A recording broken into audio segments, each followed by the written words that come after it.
Sadari kasih Tuhan yang luar biasa selalu datang sama Tuhan. Jangan menjauh dari Tuhan. Karena seringkali ada banyak orang ketika dia sadar dia berdosa, yang dia lakukan justru menjauh dari Tuhan karena dia ngerasa nggak layak. Saya mau bilang saudara, oleh karena kasih karunia Tuhan kita dilayakkan. Oleh karena kasih karunia Tuhan, pelanggaran kita tidak akan pernah melebihi kasih Tuhan dalam hidup kita, saudara. Karena justru semakin kita jauh dari Tuhan, iblis punya kesempatan yang besar untuk menghancurkan setiap kita.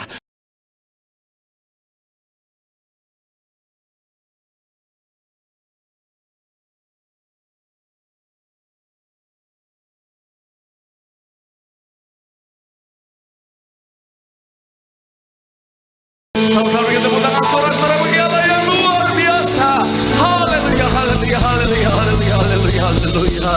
Benar Tuhan, benar Tuhan. Karya salib luar biasa dalam kehidupan setiap kami. Bukti kasih Tuhan yang luar biasa. Dan kami percaya kasih Tuhan senantiasa bersama-sama dengan kami, melingkupi hidup kami sampai selama-lamanya.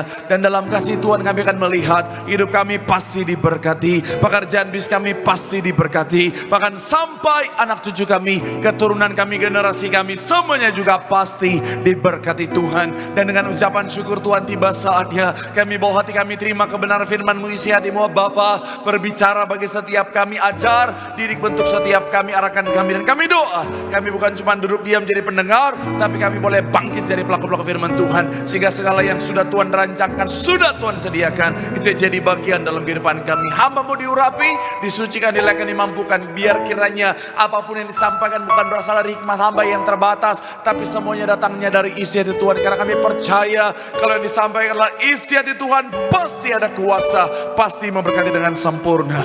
Ini umat-Mu Bapa, ini anak-anak-Mu Bapa, berkatilah dengan sempurna dalam nama Tuhan Yesus. Mari yang siap diberkati dengan sukacita, dengan iman, dengan bangga, sama-sama kita katakan amin. Tepuk tangan yang paling meriah buat Tuhan. Silakan duduk ya saudara. Terima kasih buat setiap rekan-rekan yang sudah melayani dengan luar biasa. Dan hari ini saudara, dari mimbar ini saya mau sampaikan salam damai sejahtera. Shalom. Sekali lagi shalom. Haleluya. Dalam Tuhan ada sukacita. Amin. Dan di mana ada sukacita pasti ada senyuman di wajahnya. Sama-sama boleh berikan senyuman. Jumpai kanan kirimu, depan belakangmu. Katakan mari bersukacita dalam Tuhan. Minimal 2-3 orang kiri kananmu, depan belakangmu, katakan mari bersukacita dalam Tuhan. Haleluya. Haleluya.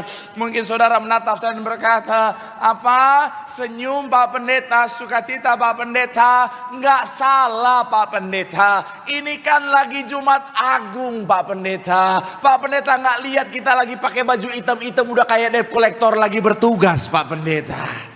Haleluya. Saya mau bilang saudara dan saya yang sudah paham firman Tuhan, sudah tahu kebangkitannya. Saya mau bilang saudara, Jumat Agung bukan duka cita tapi sukacita. Katakan amin. Kenapa? Karena apa yang dia kerjakan di atas kayu salib adalah bukti kasihnya yang luar biasa bagi setiap kita. Dan saya mau bilang saudara, ingat salib bukan ingat sukacita. Ingat salib, kita ingat kemenangan yang Tuhan kerjakan bagi setiap kita. Tepuk tangan dulu yang paling meriah buat Tuhan. Bilang sama kanan kirimu, Jumat Agung, sukacita, kemenangan, senyumnya mana? Itu baru anak Tuhan. Tepuk tangan dulu yang paling meriah buat Tuhan. Haleluya, haleluya. Dan senang sekali bisa jumpa dengan saudara. Saya melihat semangat-semangat yang luar biasa, kesetiaan yang luar biasa. Terlebih lagi saya lihat ada Kristen-Kristen napas yang hadir saudara. Yang lahirnya, yang hadirnya cuma pada saat Natal dan Paskah saudara. Dan sekali lagi saya senang bisa lihat saudara, orang yang semangat setia cari Tuhan, janji Tuhan, hidupnya anak cucunya pasti diberkati Tuhan. Tepuk tangan yang paling meriah buat Tuhan. Sama-sama bilang sama saya, aku pasti diberkati Tuhan. Anak cucuku pasti diberkati Tuhan. Bilang kanan kirimu, kamu juga pasti diberkati Tuhan. Bilang sama yang ngomong, kamu luar biasa. Bilang sama yang ngomong, semangat. Tepuk tangan yang paling meriah buat Tuhan. Haleluya, haleluya. Yuk yang bawa Alkitab, kita mau angkat Alkitab kita. Alkitab juga boleh, Alkitab juga boleh. Yang gak bawa Alkitab, angkat tangan juga boleh. Sama-sama dengan iman percaya, sama-sama kita katakan dalam nama Tuhan Yesus. Aku percaya Alkitab ini adalah firman Tuhan. Setiap kata kalimatnya sanggup memberkati aku. Dan hari ini aku pasti diubahkan, aku pasti dipulihkan dalam nama Tuhan. Sama-sama kita katakan amin. Kita buka Yohanes 19 ayat 30. Yohanes pasal yang ke-19. Kita akan baca saudara ayatnya yang ke-30. Yang sudah di sana Yohanes pasalnya yang ke-19 ayat 30. Boleh bilang aku diberkati Tuhan.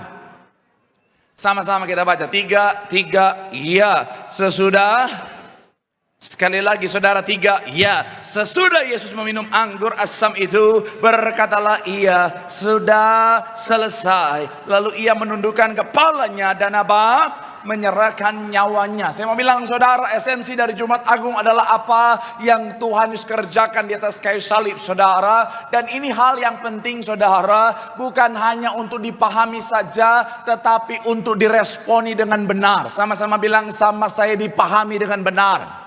Sama-sama bilang sama saya diresponi dengan benar.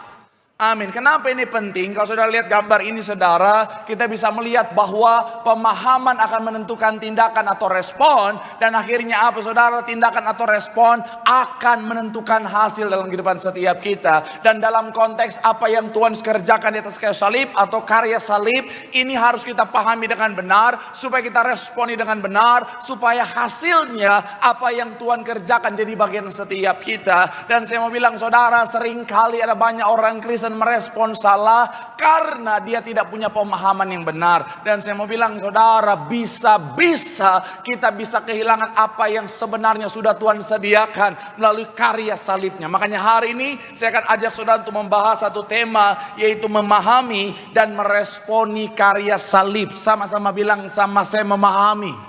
Sama-sama bilang sama saya meresponi karya salib. Amin. Lu spesifik bicara tentang memahami dan meresponi pengorbanan Tuhan dengan benar. Doa saya melalui firman Tuhan hari ini, saudara dan saya, kita memahami dengan benar, kita meresponi dengan benar, sehingga saudara dan saya bisa menikmati apa yang Tuhan kerjakan. Kita berkumpul di bumi, berkumpul dalam kerajaan sorga. Yang setuju boleh berikan tepuk tangan dulu yang paling meriah buat Tuhan. Haleluya, haleluya. So, apa pemahaman dan respon yang benar atas kayu salib? Yang pertama adalah menyadari dan menerima kasih karunia Tuhan. Sama-sama bilang sama saya menyadari. Sama-sama bilang sama saya menerima kasih karunia Tuhan. Efesus ayatnya yang ke-8 sampai 9. Efesus 2 ayat 8 sampai 9. Yuk sama-sama kita baca. Efesus pasalnya yang kedua ayat 8 sampai 9. Yang sudah di sana boleh bilang aku diberkati Tuhan. Sama-sama kita baca. 3, ya. Sebab itu bukan hasil apa, tetapi pemberian. Sama-sama bilang sama saya kasih karunia. Sama-sama bilang sama saya pemberian Allah. Ayat 9, itu bukan hasil pekerjaanmu. Jangan ada orang yang apa? Memegahkan diri. Nah, saudara, bicara tentang yang pertama yang harus kita pahami soal keselamatan dulu, saudara. Bicara tentang keselamatan, kalau saudara lihat gambar ini, keselamatan itu saudara pada mulanya adalah menjadi bagian saudara dan saya. Gambar yang pertama saudara bisa lihat pada saat penciptaan, manusia sudah memperoleh yang namanya keselamatan. Keselamatan adalah memang bagian dari rancangan Tuhan untuk manusia. Manusia tidak diciptakan untuk neraka. Makanya firman Tuhan berkata, neraka tidak diciptakan untuk manusia, tetapi untuk iblis dan para pengikutnya. Jadi awal mula manusia ada dalam keselamatan Allah, tetapi oleh karena upah dosa, manusia jatuh dalam dosa. Upah dosa adalah maut, manusia jadi terpisahkan oleh Allah. Dan saya mau bilang saudara, dalam kondisi ini gambar nomor 2, tidak ada satupun yang bisa dilakukan oleh Allah, oleh manusia untuk mengejar, untuk bisa meraih kekudusan Allah. Kenapa? Karena buah dari dosa. Dan saya mau bilang saudara, only by His grace, hanya oleh kasih karunia Allah, sehingga manusia boleh beroleh yang namanya keselamatan. Sama-sama bilang sama saya, karena kasih karunia Allah. Amin. Itu kenapa bicara tentang Max Lucado bilang begini saudara, keselamatan bukan sebuah prestasi yang kita raih, melainkan sebuah hadiah yang kita terima. Untuk lebih lengkapnya saya undang tim saya. Saya pakai ini adalah tanda atau analogi tentang keselamatan saudara. Mana tim saya? Mana mereka? Oh, makan pasti mereka nih. Haleluya. Soalnya tadi pagi ada jemaat kasih saya nasi campur babi. Oh, darah Yesus. Hilang beneran mereka. Weh, shalom, shalom. Oh Tuhan. Hilang banget mereka. Weh, lama banget. Oh Tuhan Yesus. Ayo.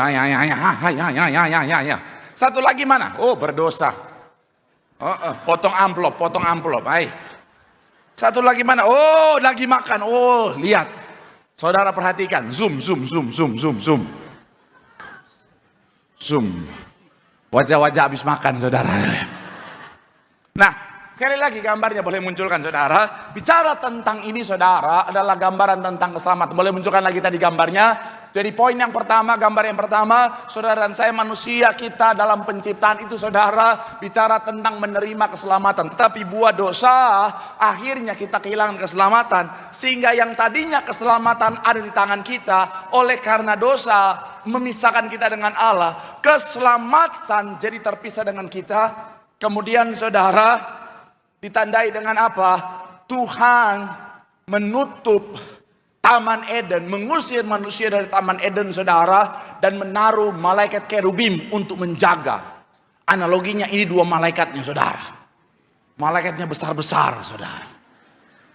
Dan saya mau bilang, saudara, tidak ada satupun yang bisa kita lakukan untuk mencapai kekudusan Allah. Oleh karena apa? Sekali lagi, saudara, dosa kita, tidak ada amal baik kita, tidak ada perbuatan baik kita yang bisa membuat kita mencapai keselamatan itu, saudara. Kenapa? Karena kita sudah dikuasai oleh dosa. Jadi seperti apapun usaha kita, saudara, empuk juga perutnya, tidak akan bisa, saudara. Mau seperti apapun kita berjuang, nggak akan bisa, karena terhalang oleh karena dosa. Jadi sekalipun kita mau berjuang, saudara, maka akhirnya jangan maju.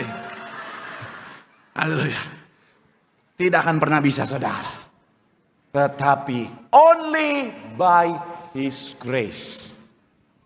Tuhan Yesus datang. Mana Tuhan Yesus? Analoginya dia.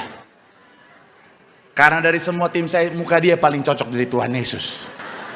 Bukan karena brewoknya, tapi memang rada paling baik di antara mereka. Yang lain wajah-wajahnya aja berdosa. Oleh karena kasih karunia Tuhan, Tuhan Yesus rela membawa keselamatan, mati atas kayu salib untuk saudara dan saya. Kemarin ada teman saya nanya, jadi yang menyelamatkan Bapa atau Tuhan Yesus? Bapa yang merancangkan dan dirinya melalui firman-Nya menjadi manusia supaya pengorbanan itu bisa terlaksana, saudara. Dan saya mau bilang, saudara, akhirnya apa?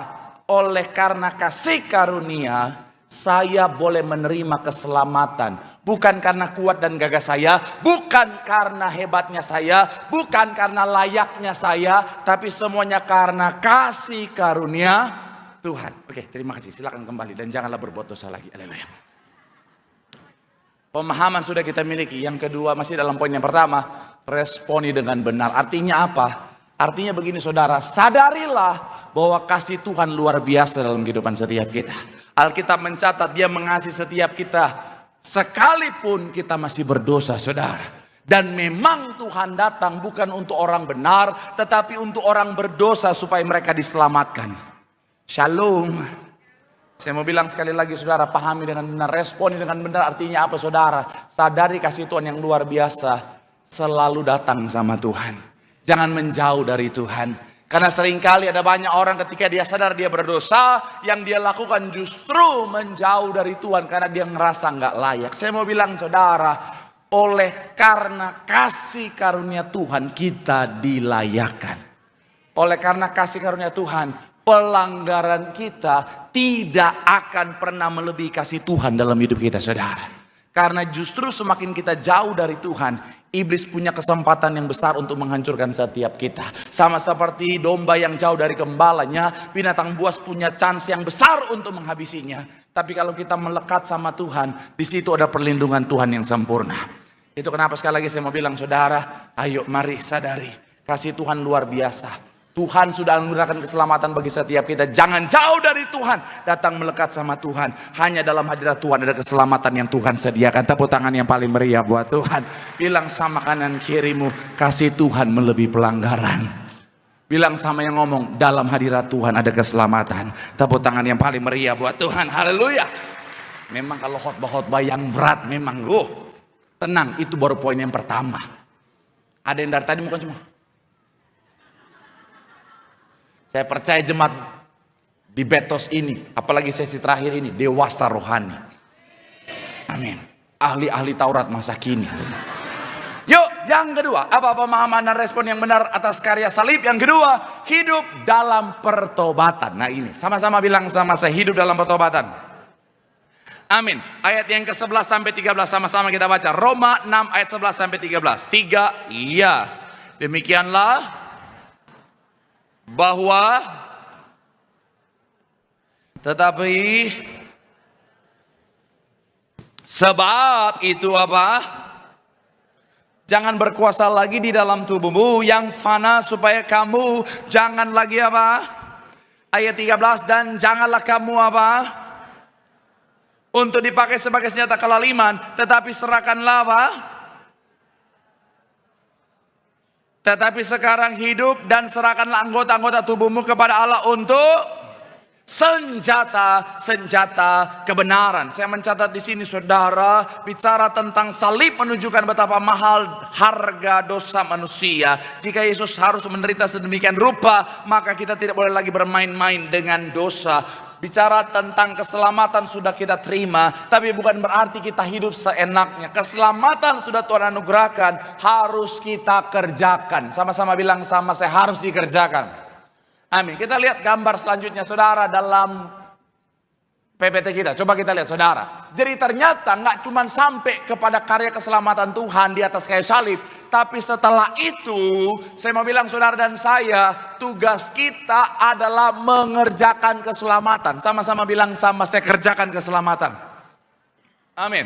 Kemarin ketika saya bahas ini saudara, ada orang bilang begini, oh artinya kita harus lakukan dalam konteks kita melebihi kuasa Tuhan. No, saya mau bilang saudara, di poin yang kedua tidak ada yang bisa kita lakukan, semuanya hanya karena kasih karunia Tuhan. Tetapi setelah poin yang keempat, setelah apa yang Tuhan Yesus kerjakan, kita bukan untuk mendapatkan keselamatan, tetapi keselamatan sudah Tuhan anugerahkan bagi setiap kita saudara. Nah di sini adalah cara kita menghargai apa yang Tuhan sudah kerjakan di atas kayu salib saudara, yaitu apa? Dengan mengerjakan keselamatan kita. Makanya dalam bahasa asli begini saudara, boleh munculkan, yaitu Filipi 2 ayat 12. Filipi 2 ayatnya yang ke-12. Sama-sama kita baca Filipi 2 ayatnya yang ke-12. 3, ya.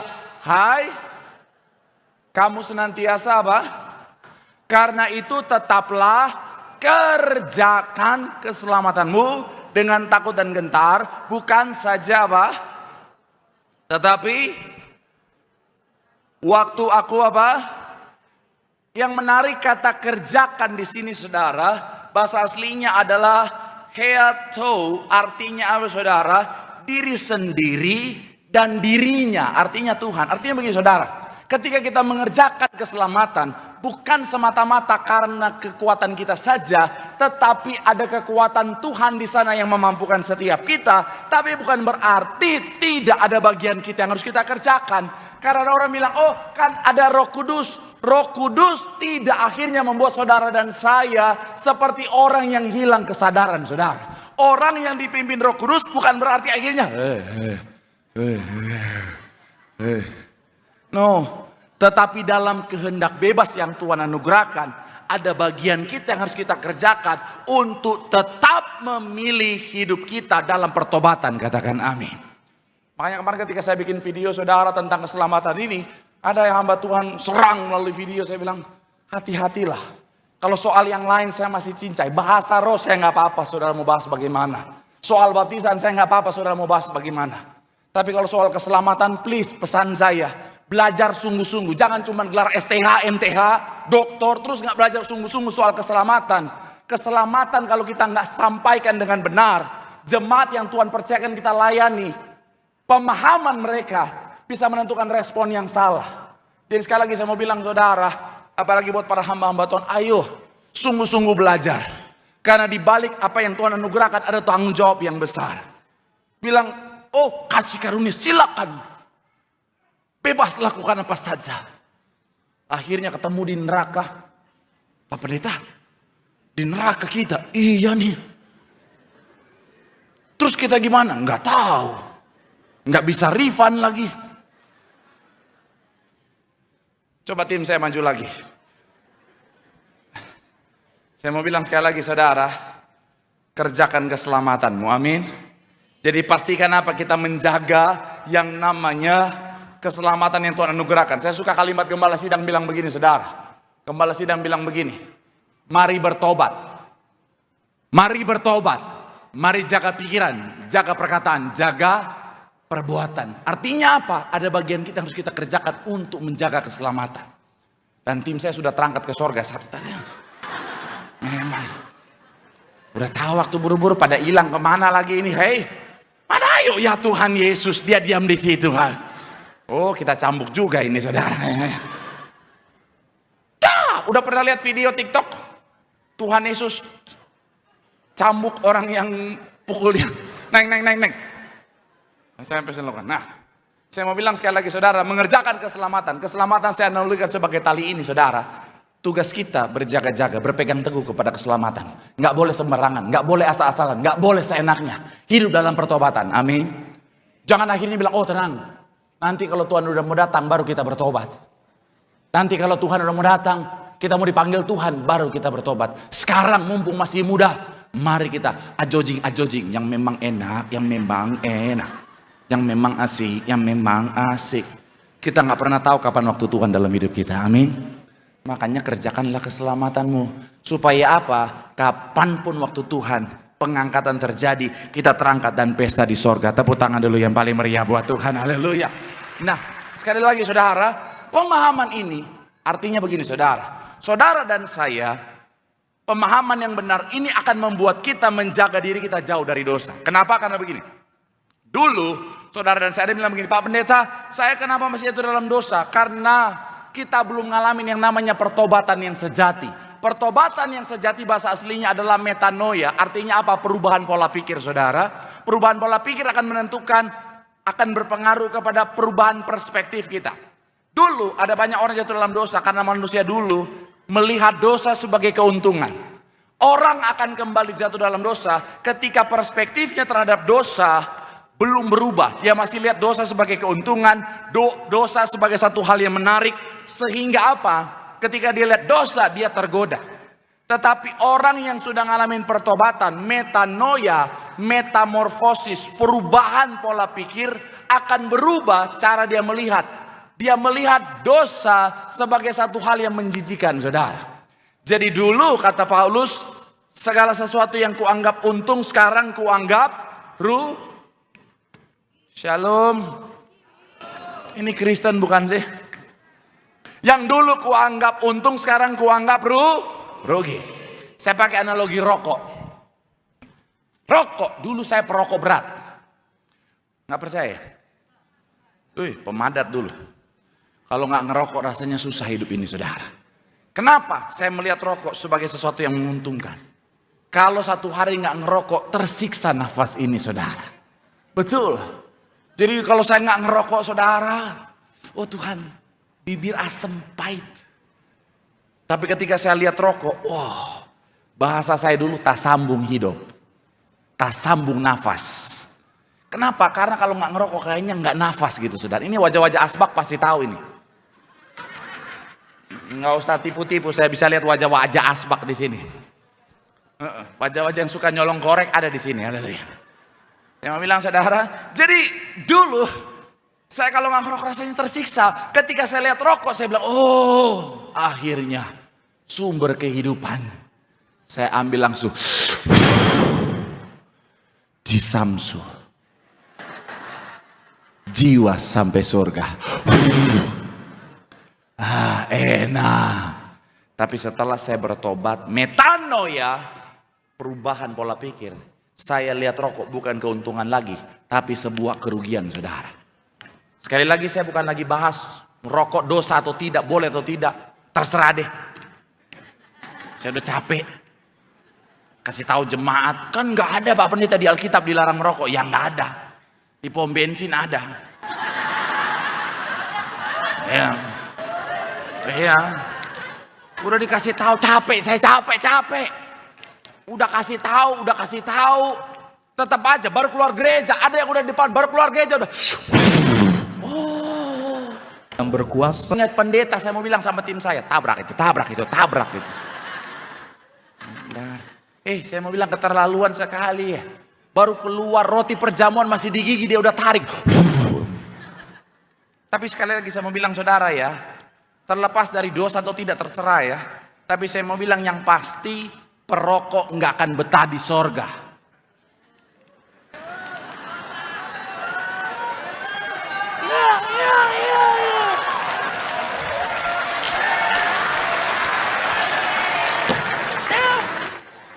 Saudara masuk sorga. Sorga. Belum setengah jam di sorga perokok udah.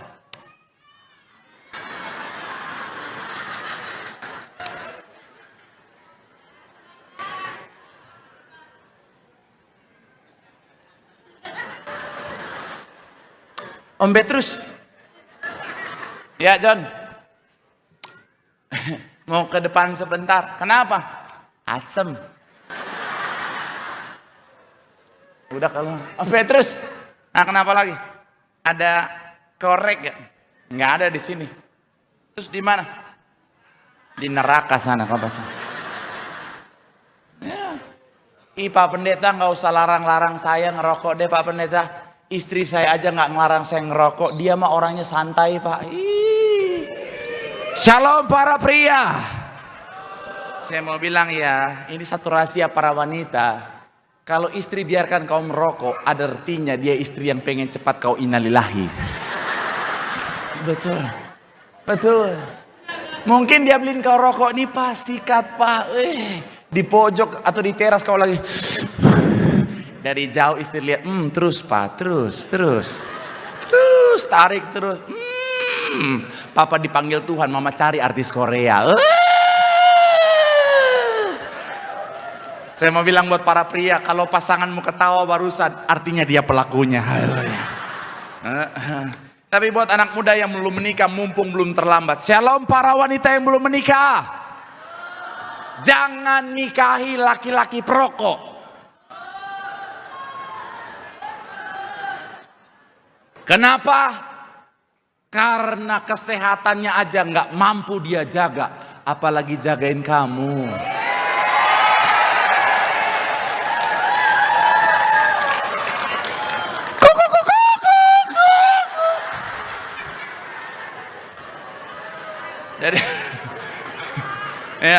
Jadi yang mau ngerokok sekarap mudah. Tapi yang saya mau bahas adalah gini. Sekarang saya ngeliat rokok sebuah kerugian. Kalau ada restoran orangnya rokok semua di sana, saya lebih baik nggak usah makan di restoran itu saudara, cari yang lain. Kenapa? Saya lihat itu bisa merugikan paru-paru saya yang bersih ini saudara. Dan harusnya seperti itulah kita melihat dosa. Dulu kita lihat dosa sebagai sesuatu yang nikmat, menguntungkan. Sesuatu yang menyenangkan. Tapi oleh karena, nggak apa-apa, dosa itu memang membawa kejatuhan saudara. Tapi, iya. Tapi oleh karena metanoia, pertobatan saudara, pola pikir kita berubah. Kita melihat dosa sebagai satu kerugian. Karena saya mau bilang saudara, seenak-enaknya dosa, enaknya cuman sebentar. Konsekuensinya kebinasaan dalam kekekalan. Saya mau bilang ya, hidup dalam pertobatan. Kita nggak pernah tahu kapan waktu Tuhan. Tapi doa saya, kapanpun waktu Tuhan kita didapati dalam keadaan setia, sehingga saudara dan saya seperti penglihatan gembala sidang, lautan manusia berjubahkan kekudusan dalam kerajaan sorga. Tepuk tangan yang paling meriah buat Tuhan. Bilang sama kanan kirimu, hidup dalam pertobatan, jauhi dosa. Di situ ada keselamatan. Tepuk tangan yang paling meriah buat Tuhan. Haleluya. Imam musik saya undang maju ke depan saudara. Yang ketiga, tapi sebelum ke sana, sebelum kita tunggu imam musik saudara, kenapa ini penting? Karena semakin kita menjauh dari dosa, semakin besar kemungkinan kita untuk bebas dari dosa. Tapi semakin kita dekat dengan dosa, cepat atau lambat kita pasti jatuh dalam dosa, saudara. Saya mau bilang ya, jangan ada kesombongan rohani. Jangan bilang sama saya, Pak, saya sudah baca Alkitab Kejadian sampai Wahyu 12 kali, Pak. Bahkan saya hafal siapa pengurusan lembaga Alkitab Indonesia, Pak. Pak, saya ke gereja dari pagi sampai malam, Pak.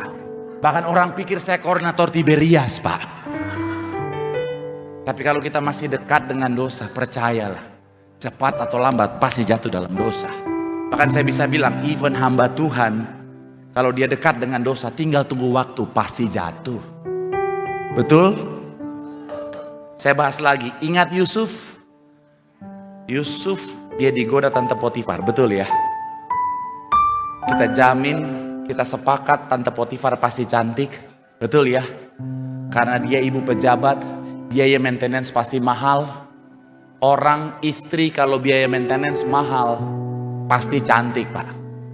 Buat para pria saya mau bilang, Pak, istri cantik gampang, tambah biaya maintenance. Jangankan glowing, kau kasih 100 juta ke klinik kecantikan, pulang-pulang dia glow in the dark, Pak.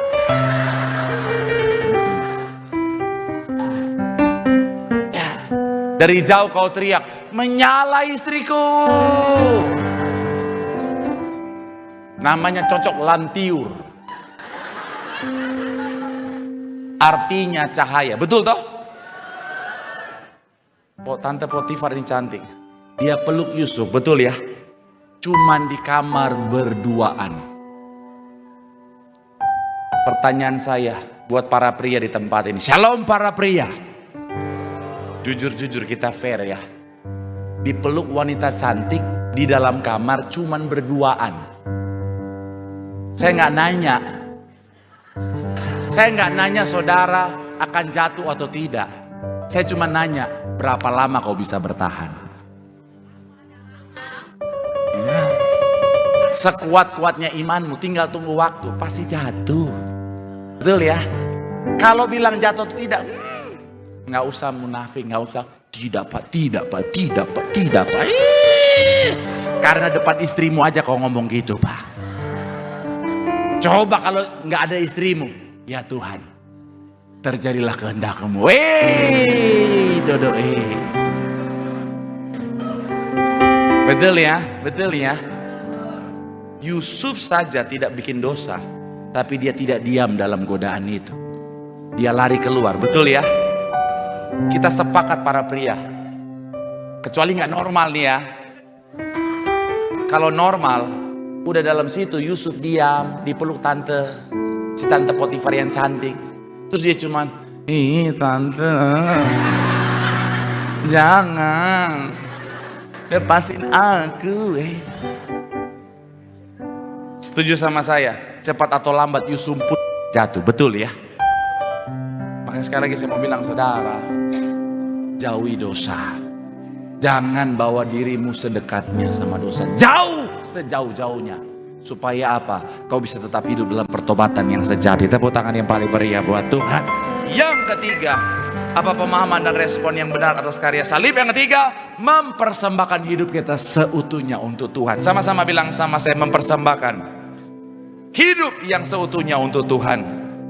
Kita lihat ayat 19 sampai 20. Yuk sama-sama kita baca 19 sampai 20 sama-sama. 3, iya. Atau bahwa tubuhmu adalah bait Roh Kudus yang diam di dalam kamu, roh,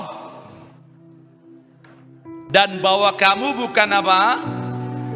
Milik sendiri. Ayat 20, sebab kamu telah dibeli dan harganya telah lunas dibayar. Karena itu apa? Muliakan Allah dengan. Secara teologis pengorbanan Yesus di atas kayu salib sering digambarkan dengan istilah penebusan atau redemption. Pada zaman Alkitab, penebusan berkaitan dengan membayar harga untuk membebaskan seorang budak. Dan saya mau bilang saudara, ketika kita awalnya diciptakan, kita adalah milik kepunyaan Allah. Tapi oleh karena dosa, kita menjadi milik si jahat, buah dari dosa. Karya penebusan membuat saudara dan saya bukan lagi milik dari yang namanya si jahat, tetapi kita milik kepunyaan Allah. Karena konteks pada masa itu saudara, jadi bicara tentang budak itu saudara, dia adalah milik kepunyaan tuannya. Even untuk nyawanya dia nggak punya hak. Tapi kalau dia sudah dibeli, sudah ditebus, maka dia milik oleh pribadi atau orang yang sudah menebusnya. Saudara dan saya sudah ditebus, dibayar dengan harga yang mahal. Kita adalah milik kepunyaan Allah. Oleh sebab itu, hidup kita untuk Allah, bukan untuk diri kita sendiri lagi, saudara. Itu kenapa dikatakan Roma 12 ayat 1 dikatakan, karena itu saudara-saudara, demi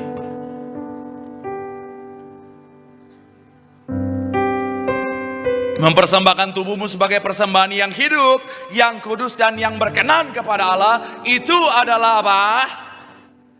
Ibadah yang sejati.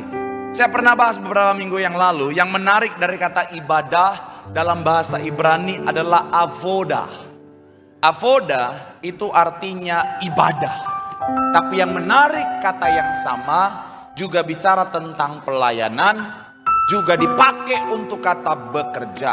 Apakah bahasa Ibrani kekurangan kosakata sehingga harus pakai kata yang sama? No. Tapi ternyata ini punya makna teologis. Maksudnya apa? Pelayanan kita ya ibadah kita, pekerjaan kita ya ibadah kita. Ibadah, pelayanan, pekerjaan, semuanya sebuah kesatuan, yaitu apa? Ibadah kita untuk Tuhan.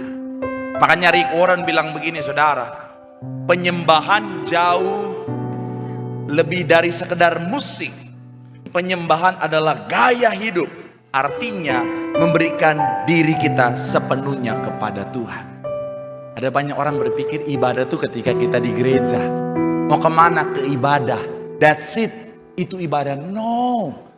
Ibadah kita bukan cuma apa yang kita kerjakan 2 jam di sini.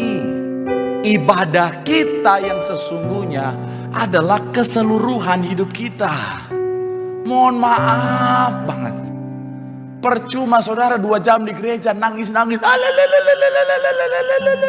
Ingus campur air mata jadi satu. Gemeter. Kayak orang lapar. Tapi keluar dari ruangan ini, dosa jalan lagi. Kristus gak hidup dalam kehidupan saudara. Ada seorang bapak yang akhirnya pindah dari kekristenan. Dia cerita sama saya, Pak Pendeta, dulu saya Kristen, sekarang saya keluar dari Kristen. Kenapa Pak? Ada rekan bisnis saya, dia tipu saya. Padahal dia Kristen yang taat Pak. Hari Minggu dia pelayanan di gereja. Hari Minggu dia haleluya. Tapi Senin sampai Sabtu dia halilintar Pak Pendeta. Ada kan orang Kristen kayak gitu ya. Kalau di gereja, malaikat pun minder lihat dia penyembahan saudara. Saya lucu komentar netizen saudara. Ada seorang pendeta bikin dosa saudara, lakukan pelecehan seksual. Kemudian ada yang komen gini, masa sih gak mungkin lah. Pendeta itu kalau nyanyi di mimbar nangis-nangis. Sorry, air mata dalam ibadah itu tidak membuktikan hidup kita menjadi ibadah yang sejati. Kalau di luar gereja kita masih tetap bikin dosa saudara. Mohon maaf, itu namanya Kristen yang munafik kalau saya. Nggak apa-apa ya, keras dulu ya, Jumat Agung. Nanti hari Minggu baru kita lucu-lucu lagi saudara. Saya mau bilang ayolah, hidup kita harus menjadi ibadah yang sejati buat Tuhan. Hidup kita harus jadi mesbah buat Tuhan. Karena hidup kita lah yang menjadi cerminan Allah yang kita representatifkan saudara. Orang di luar sana lihat kita, bukan lihat Tuhan. Bagaimana mereka bisa lihat Tuhan? Yang pertama mereka lihat bagaimana kehidupan kita sebagai orang-orang yang ngakunya anak Tuhan saudara. Itu kenapa hidup kita harus menjadi ibadah. Avoda. Apa tuh ibadah? Mesbah Tuhan, nama Tuhan dipermuliakan. Menjadi penyembahan buat Tuhan. Karena hanya dengan cara itulah orang bisa ngalamin Tuhan dalam hidup mereka. Sehingga melalui kehidupan setiap kita banyak jiwa dimenangkan, nama Tuhan dipermuliakan. Tepuk tangan yang paling meriah buat Tuhan. Bilang sama kanan kirimu, kita sudah ditebus. Persembahkan hidupmu seutuhnya. Hidup kita adalah penyembahan untuk Tuhan. Tepuk tangan yang paling meriah buat Tuhan. Yang diberkati bola lambaikan tanganmu. Sorak-sorai bagi Allah yang luar biasa. Kami bersyukur buat kasih Tuhan Yesus. Kami bersyukur kami boleh dengar firman Tuhan. Dan tiba saatnya sebentar kami akan membawa setiap persembahan kami. Sebelumnya kami mengucap berkat buat hamba-Mu yang telah menyampaikan firman Tuhan, Bapak Pendeta Marcel Sairang, bersama istri, bersama tim, bersama anak melangkah melayani nama Tuhan ditinggikan.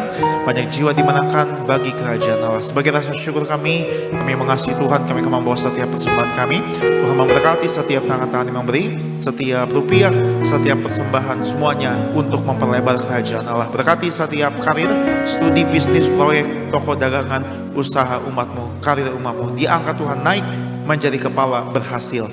Dalam nama Tuhan Yesus Kristus, Bapak Ibu teman-teman jemaat Tuhan yang siap membawa persembahan dengan iman, kita boleh katakan amin. Tepuk tangan yang dahsyat buat Tuhan.